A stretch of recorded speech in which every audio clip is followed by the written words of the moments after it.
بسم الله الرحمن الرحيم.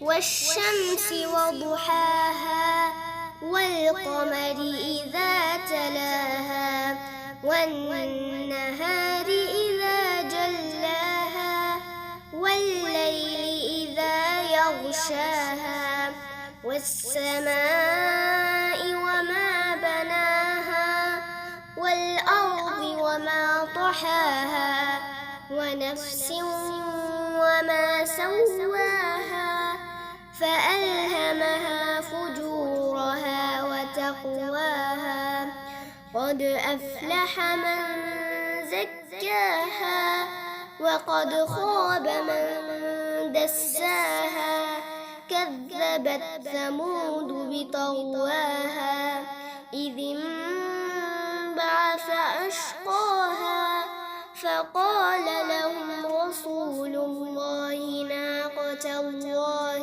وسقياها فكذبوه فعقروها فدمدم عليهم ربهم بذنبهم فسواها ولا يخاف عقباها.